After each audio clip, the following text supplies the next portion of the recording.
Minasan, selamat datang kembali di channel Wibu Akut. Ingat, akut pakai D bukan pakai T. Sebelumnya kita sudah menyelesaikan alur cerita anime Tokyo Ghoul. Di video kali ini sesuai dengan voting komunitas, saya akan membuat alur cerita anime Shingeki no Kyojin atau dalam bahasa Inggris disebut Attack on Titan. Anime yang rilis pada tanggal 7 April tahun 2013. Diangkat dari manga buatan Hajime Isayama dengan judul yang sama. Kebetulan saya juga fans dari anime Attack on Titan ini. Menurut pendapat pribadi saya, anime Attack on Titan memiliki cerita yang sangat bagus.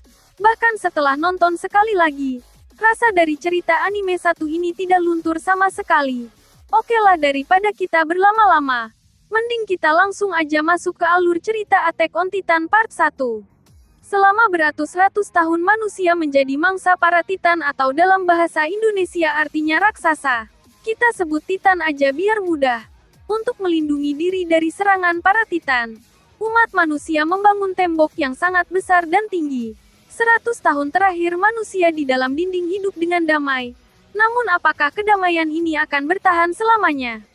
Di dalam dinding ada seorang bocah yang terbangun dari mimpi yang cukup buruk. Bocah itu dibangunkan oleh seorang anak perempuan. Nama anak perempuan itu adalah Mikasa. Mikasa menyuruh bocah laki-laki itu untuk segera pulang mengantar kayu bakar. Nama bocah yang baru bangun adalah Eren. Saat ini tahun 845 di distrik Shiganshina. Eren dan Mikasa sedang dalam perjalanan pulang sehabis mengumpulkan kayu bakar. Mereka bertemu dengan beberapa petugas yang menjaga dinding. Para petugas di sana sedang mabuk. Eren yang melihat hal tersebut sedikit mengomel. Eren ini bocah yang bisa dibilang kritis atau lebih tepatnya keras kepala. Setelah mengomel ke para petugas yang mabuk, Eren dan Mikasa melanjutkan perjalanan. Namun di tengah perjalanan ada bel berbunyi, memberitahu bahwa pasukan pengintai sudah kembali dari luar dinding. Eren yang memiliki mimpi ingin masuk ke pasukan pengintai suatu saat nanti.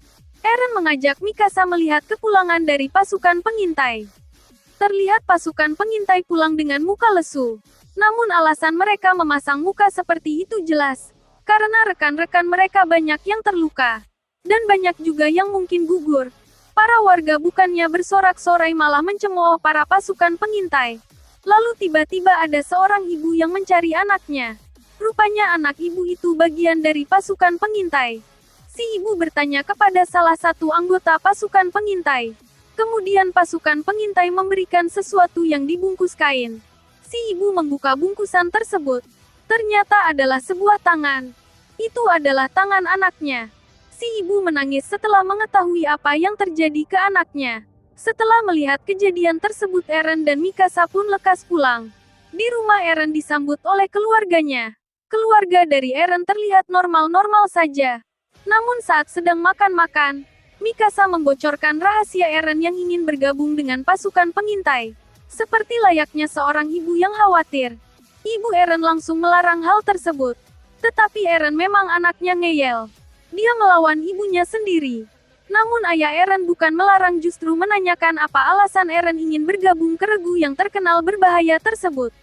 Eren dengan tegas membeberkan keinginannya. Keinginan Eren adalah ingin mengetahui tentang dunia luar. Mengetahui segalanya yang ada di luar dinding. Mendengar hal tersebut, ayah Eren hanya bisa terdiam.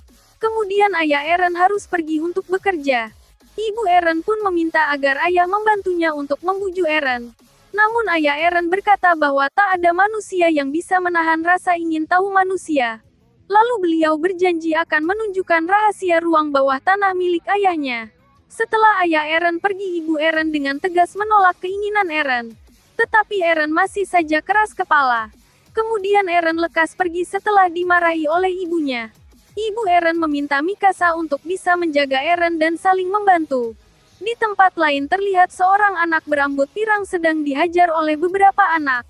Saat anak berambut pirang tersebut ingin dihajar, dari kejauhan Eren datang dan berusaha menolongnya. Namun anak-anak tersebut tak takut sedikit pun. Malah mereka berniat menghajar Eren sekalian. Tetapi anak-anak itu melihat ada Mikasa di belakang Eren. Mereka langsung ketakutan lalu memutuskan untuk kabur. Nama anak berambut pirang itu adalah Armin.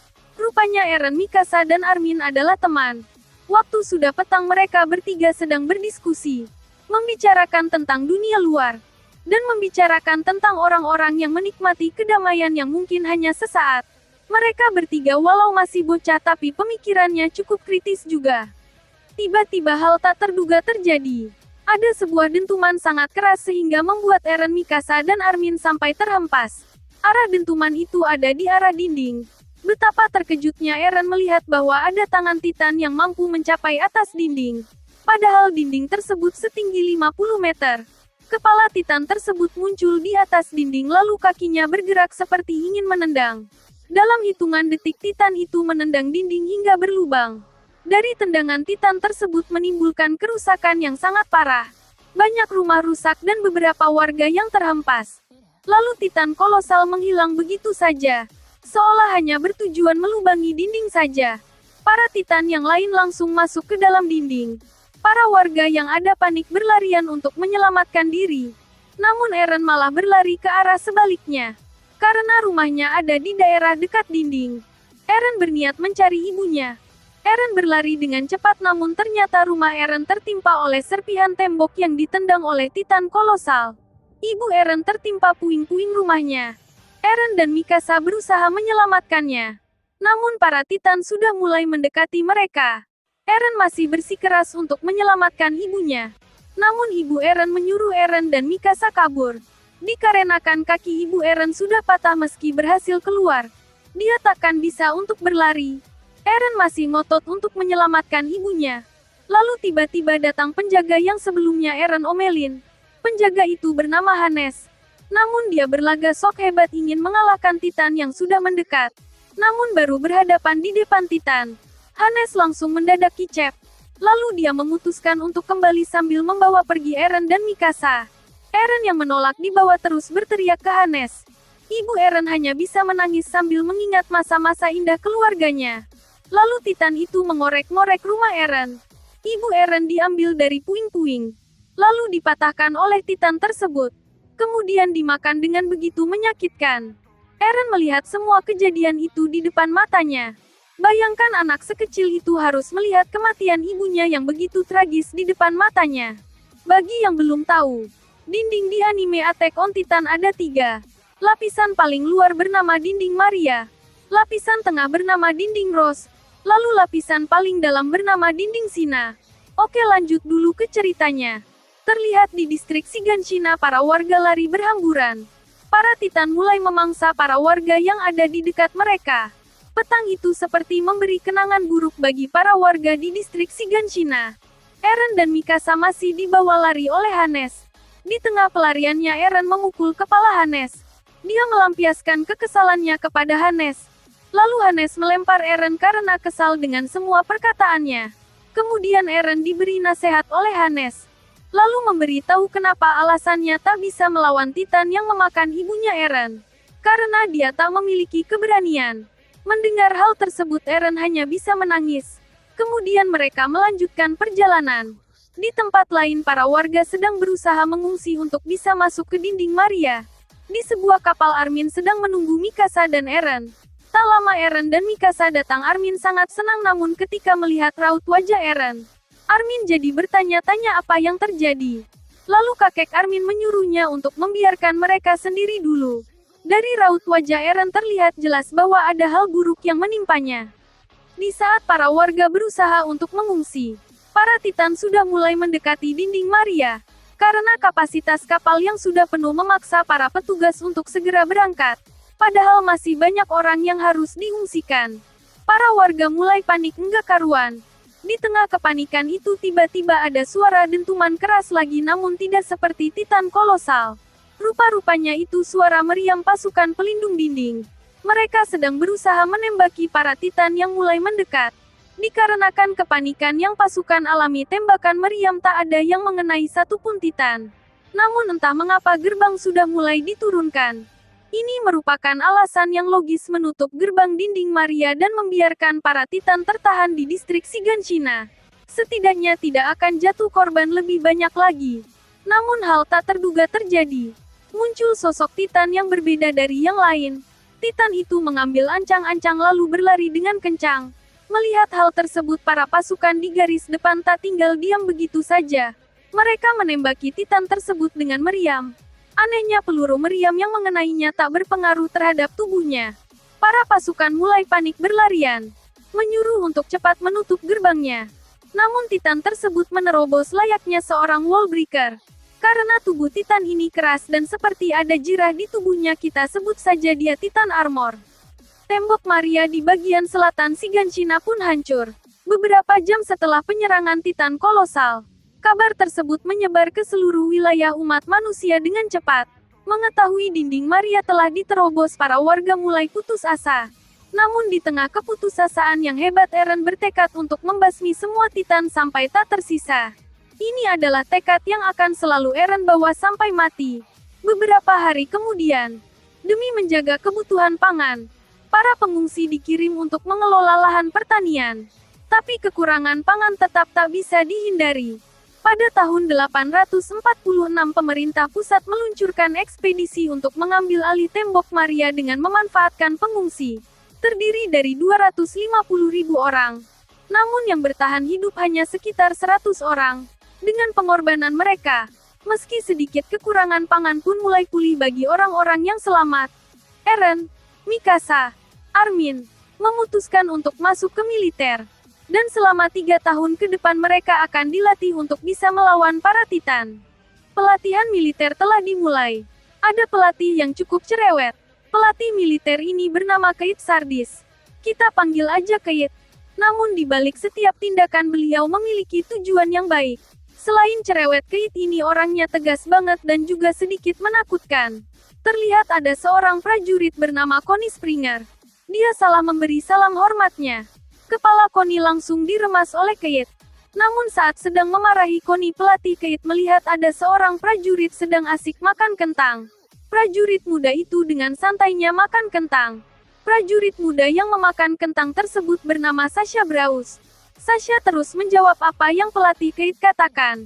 Lalu dengan lancangnya membagi kentang yang dia makan ke pelatih Keit. Sasha bilang dia bagi setengah. Namun terlihat jelas kalau itu bukan setengah. Kemudian Sasha diberi hukuman berlari sampai tumbang. Saat makan malam, teman-teman seangkatannya menanyakan soal Titan kolosal ke Eren. Dikarenakan Eren berasal dari distrik Shiganshina.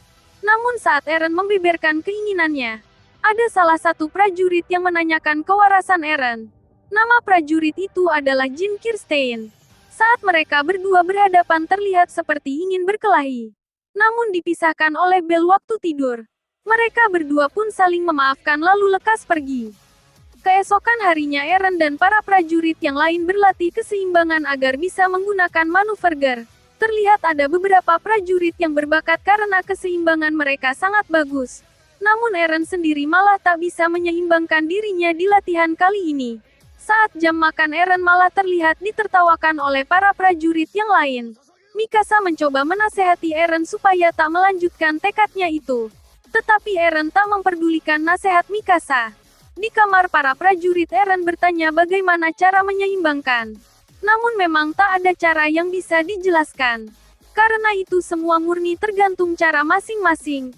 Eren dan Armin berbincang dengan Reiner dan Bertolt. Bertolt bercerita bahwa Eren itu berbeda dari para prajurit yang lainnya. Para prajurit di sini tak tahu betapa kejamnya Titan. Kebanyakan dari mereka bergabung untuk menjaga status sosial saja. Eren, Armin, Reiner, Bertolt, berjalan-jalan di waktu malam. Mereka saling bertanya tekad masing-masing. Sesampainya di sebuah danau yang diterangi sinar bulan, mereka berdua empat pun meyakinkan Eren supaya lebih percaya diri.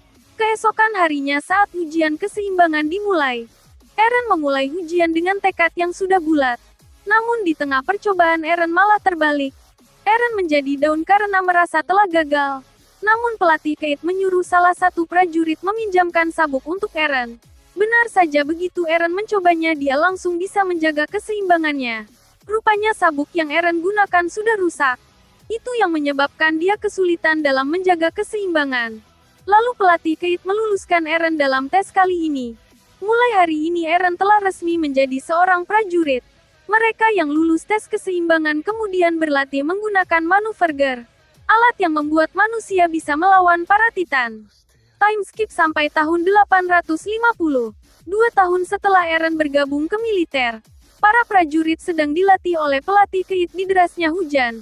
Di sini pelatih mengenalkan karakter-karakter di anime Attack on Titan dan kemampuan masing-masing. Yang pertama yaitu Rainer Braun. Dia memiliki ketahanan tubuh dan mental yang kuat.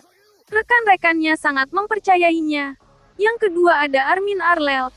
Meski kekuatan fisiknya lemah, dia memiliki kecerdasan akademis yang luar biasa. Yang ketiga ada Annie Leonhardt. Meski kemampuan bertarungnya luar biasa, dia adalah penyendiri yang tak bisa bekerja dalam tim. Yang keempat ada Bertolt Hofer. Dia sangat berbakat, tapi kurang berinisiatif. Yang kelima ada Jin Kirstein. Kemampuan mengendalikan manuver gernya sangat hebat, tapi kepribadiannya yang belak-belakan selalu menyebabkan perselisihan. Yang keenam ada Sasha Braus. Dia berbakat dalam bertindak dengan cara yang tak wajar, tapi kepribadian itu tak cocok bagi aktivitas yang terorganisir. Yang ketujuh ada Connie Springer. Dia ahli dalam melakukan tikungan tajam, tapi pikirannya jauh lebih tumpul. Yang kedelapan ada Mikasa Ackerman. Prestasinya sangat luar biasa dalam segala bidang. Dia adalah orang jenius yang belum pernah ada sebelumnya. Yang kesembilan ada Eren Yeager. Meski tak memiliki bakat yang lebih, dia memiliki ketekunan yang luar biasa. Selain itu dia juga memiliki tujuan dan tekad yang sangat kuat. Terlebih lagi Eren ini merupakan MC dari anime Attack on Titan. Di saat pelatihan bela diri, Eren dan Reiner sedang berlatih bersama.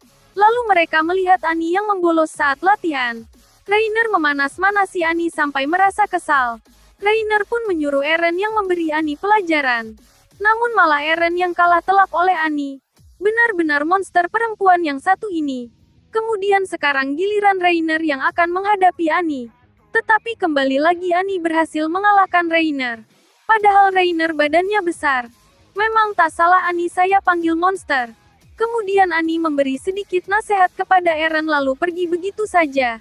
Saat makan malam tiba, Jin dan Marco sedang asik berbincang bahwa mereka ingin menjadi polisi militer dan hidup nyaman di bagian dalam dinding. Eren pun menyangkal perbincangan Jin dan Marco dengan mengatakan bahwa bukannya aneh kita berlatih sekuat tenaga namun malah mau menghindari para Titan. Jin pun merasa tersulut emosinya. Eren dan Jin mulai adu mulut sampai ingin berkelahi. Lalu Mikasa mencoba melerai. Namun Jin entah kenapa malah semakin tersulut emosinya dan mencoba menghajar Eren. Namun Eren berpikir jernih. Lalu dengan sigap meniru gerakan yang Annie lakukan saat latihan. Hal tersebut membuat Jin merasa malu. Tiba-tiba pelatih Kate muncul dengan wajah yang sangat seram. Berusaha mencari tahu siapa yang membuat keributan. Semua pasukan nampak diam membisu.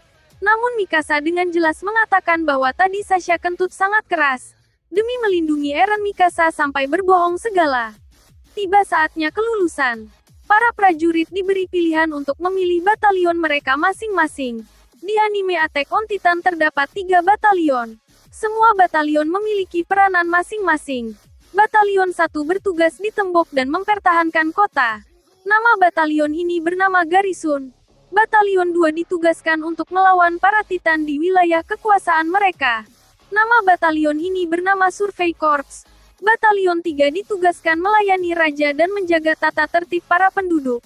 Batalion ini bernama Military Police. Nama-namanya agak susah kalau pakai bahasa Jepang. Jadi pakai bahasa Inggris aja. Namun untuk masuk Military Police hanya untuk lulusan peringkat 10 besar saja. Ini daftar 10 besar murid terbaik. Nomor 10 ada Crystal Lance. Nomor 9 ada Sasha Braus. Nomor 8 ada Connie Springer. Nomor 7 ada Marco Bot. Nomor 6 ada Jin Kirstein. Nomor 5 ada Eren Yeager. Nomor 4 ada Annie Leonhardt. Nomor 3 ada Bertolt Hofer. Nomor 2 ada Rainer Braun. Nomor 1 ada Mikasa Ackerman. Malam saat pesta kelulusan. Saat semua orang sedang bersenang-senang. Namun Eren malah berdebat dengan Thomas mengenai dirinya yang ingin masuk Survey Corps. Lalu bertujuan mengalahkan semua Titan dan membebaskan umat manusia dari tembok ini. Ucapan Eren membuat semua prajurit terdiam. Setelah itu Eren pun pergi dari pesta. Mikasa dan Armin mengikuti Eren keluar juga. Lalu Armin juga menyatakan keinginannya untuk masuk ke Survey Corps juga. Kemudian disusul oleh Mikasa yang sama-sama ingin masuk ke Survey Corps. Meski Eren sempat menentangnya tetapi Mikasa tetap bersikeras. Keesokan harinya Eren tengah bertugas menyiapkan meriam di atas tembok. Namun Eren terkejut mendengar pernyataan Choni bahwa dia ingin masuk Survey Corps juga. Berkat perkataan Eren semalam membuat hati para prajurit tergerak. Kejutan tak terduga terjadi. Tiba-tiba saja Titan kolosal muncul tepat di belakang Eren. Semua prajurit yang bersama Eren juga tak kalah terkejut. Titan kolosal dengan cepat menjebol dinding lagi seperti dulu. Karena hal tersebut Eren dan yang lainnya sampai terpental. Untung saja mereka memakai manuver Ger. Jika tidak sudah enggak selamat mereka. Sejenak Eren teringat masa lalunya yang buruk. Eren tak menyia-nyiakan kesempatan ini untuk melawan Titan kolosal. Dengan beraninya Eren berdiri di hadapan makhluk besar tersebut. Eren yang memutuskan untuk melawan Titan kolosal melihat tindakannya seperti memiliki akal. Sebelumnya dia hanya melubangi dinding. Sekarang Titan kolosal hanya menyerang peralatan tempur yang ada di atas dinding. Eren tak ingin menyia-nyiakan kesempatan ini. Dia melesat dengan manuver gernya menuju Titan kolosal.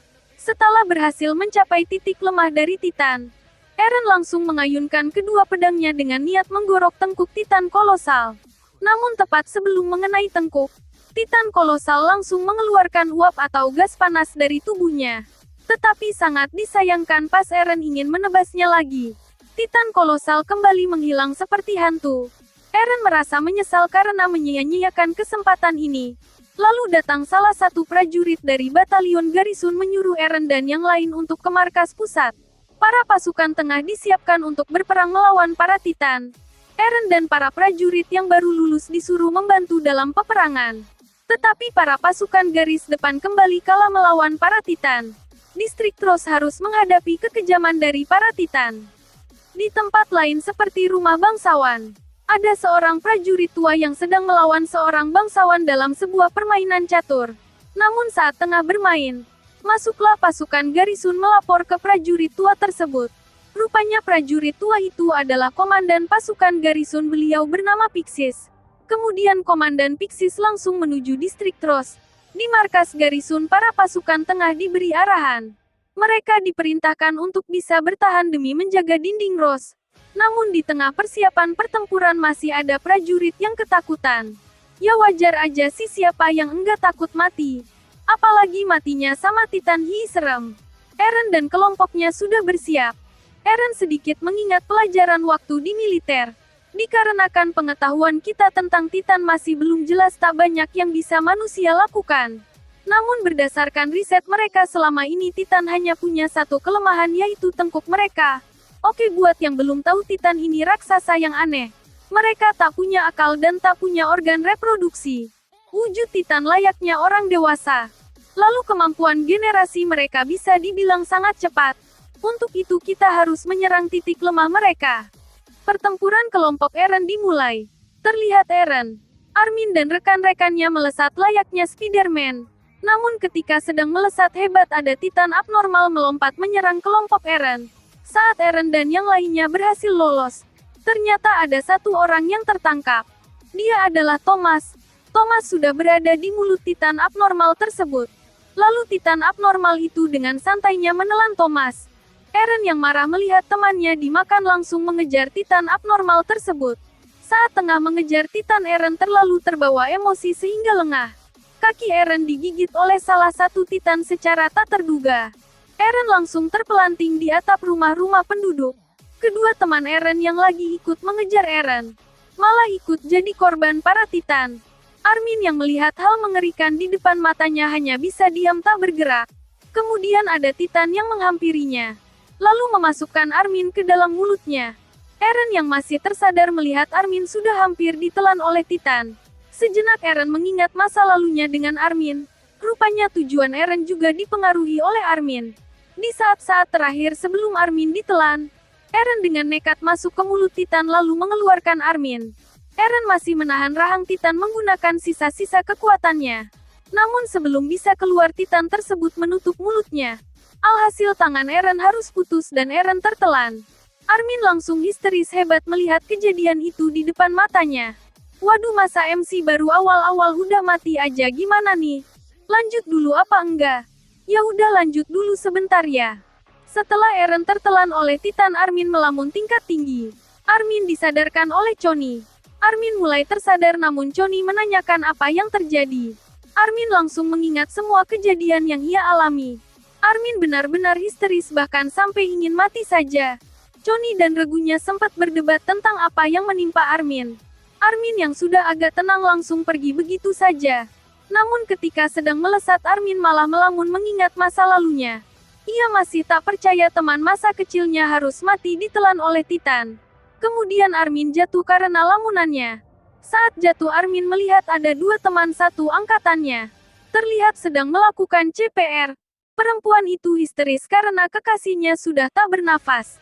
Dia masih terus-menerus melakukan CPR. Armin yang melihat itu malah terlihat syok.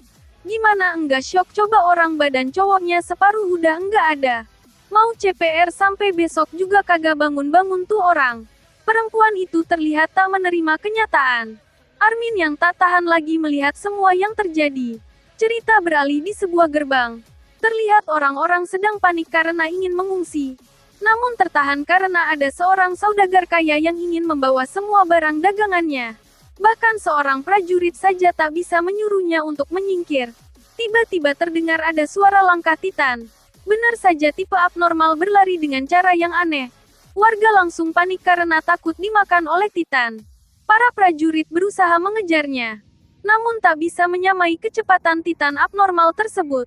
Padahal yang mengejar adalah pasukan elite. Kemudian ada sosok yang bergerak sangat cepat. Sosok tersebut adalah Mikasa. Dia dengan mudahnya menebas tengkuk Titan abnormal hingga kalah. Mikasa berhasil tepat waktu sebelum Titan berhasil memakan para warga. Kemudian saudagar itu berlagak sombong. Mikasa yang muak dengan saudagar itu langsung menghadapinya. Mikasa memang hebat karena berkat dia para warga bisa mengungsi. Kemudian Mikasa mengingat masa lalunya. Ketika Mikasa masih kecil, kehidupannya cukup normal. Dia punya orang tua yang lengkap dan terlihat cukup bahagia. Setelah itu tak lama Eren yang masih kecil berkunjung bersama ayahnya. Ayah Eren ini adalah seorang dokter.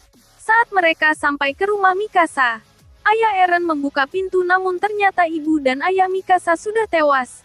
Karena kejadian tersebut ayah Eren ingin memanggil military police. Lalu menyuruh Eren untuk segera pulang. Tetapi entah mengapa Eren seperti sedang memikirkan sesuatu. Di suatu tempat, tepatnya berada di tengah hutan. Mikasa rupanya diculik oleh orang-orang jahat. Mereka berencana untuk menjual Mikasa. Mikasa benar-benar syok melihat ayah dan ibunya harus terbunuh tepat di depan mata. Tetapi ada hal tak terduga terjadi. Saat para penjahat sedang berdebat, ada orang yang masuk ke rumah mereka. Ternyata orang yang masuk adalah Eren. Eren pun dimarahi oleh salah satu penjahat. Namun Eren memelas dan berkata bahwa dia tersesat. Penjahat itu langsung bersikap baik ke Eren karena menganggapnya hanya anak kecil biasa. Namun dengan santainya Eren menikam penjahat tersebut. Gila juga tuh Eren, dari kecil udah ganas. Penjahat satu lagi mencoba mengejar Eren. Tapi Eren sudah menyiapkan sebuah tombak bermata pisau yang terbuat dari sapu. Penjahat kedua langsung ditusuk dengan sadis. Setelah berhasil membunuh dua penjahat, Eren membebaskan Mikasa. Namun Mikasa baru ingat bahwa penjahatnya ada 3 orang. Penjahat ketiga langsung muncul dan mencekik Eren. Kemudian Eren menyuruh Mikasa untuk bertarung. Mikasa langsung menggenggam pisau yang Eren gunakan sebelumnya. Tetapi Mikasa hanya bisa bergetar sambil memegang pisau itu. Mikasa merenung sebentar. Dia menyadari suatu hal bahwa dunia ini memang kejam. Setelah itu tubuh Mikasa berhenti bergetar. Kemudian muncul semacam kekuatan di tubuh Mikasa. Lalu dengan cepat menikam penjahat itu dari belakang. Tak lama para military police sampai ke TKP melihat hasil perbuatan Eren dan Mikasa. Ayah Eren sangat marah terhadap tindakan nekatnya. Tetapi niat Eren sebenarnya cuma ingin menolong Mikasa. Setelah itu ayah Eren menyuruh Mikasa untuk bergabung ke keluarganya. Kilas balik berakhir begitu saja. Mikasa terlihat masih sibuk menyerang Titan. Entah sudah berapa Titan yang dia habisi. Benar-benar prajurit yang kuat dan jenius Mikasa ini. Namun apakah mental Mikasa akan baik-baik saja jika mengetahui bahwa Eren sudah dimakan Titan? Kita lanjutkan di next alur cerita ya. kita sudahi sampai di sini dulu. Jika memang kalian suka dengan alur cerita yang saya buat, silakan kalian klik tombol like ya. Jangan lupa juga di subscribe juga. Sampai jumpa di alur cerita Attack on Titan part kedua, bye bye.